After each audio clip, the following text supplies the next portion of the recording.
लाडकीचं tension वाढणार.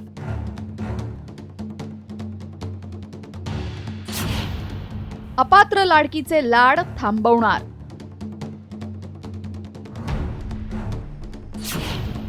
Income टॅक्सचा data करणार पोलखोल.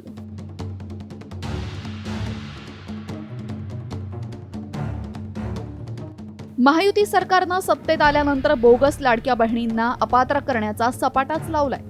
त्यातच आता सरकारनं लाभार्थ्यांच्या व्यापक पडताळणीसाठी नवी युक्ती अवलंबण्याचा निर्णय घेतलाय.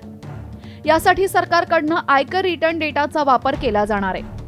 महिला आणि बालकल्याण विभागाच्या सचिवांना आयकर कायद्याच्या कलम 138 अंतर्गत आयटी डेटा मिळवण्याची परवानगी देण्यात आलेली आहे. विभागानं सध्या 2.52 कोटी अर्जांची यादी तपासण्यासाठी विशेष समिती नेमलेली आहे.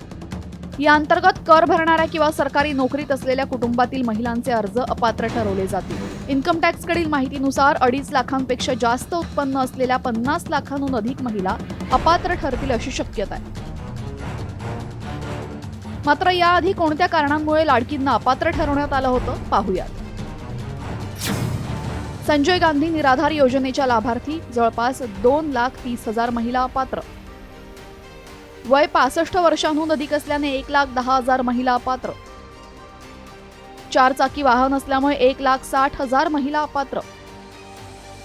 नमो शेतकरी योजनेच्या लाभार्थी असलेल्या 7,70,000 महिला अपात्र. सरकारी सेवेमध्ये कार्यरत असल्याने 2,652 महिला अपात्र. योजनेच्या घोषणेनंतर सुमारे 2,65,00,000 लाभार्थी महिलांनी लाडकीसाठी नोंदणी केली होती.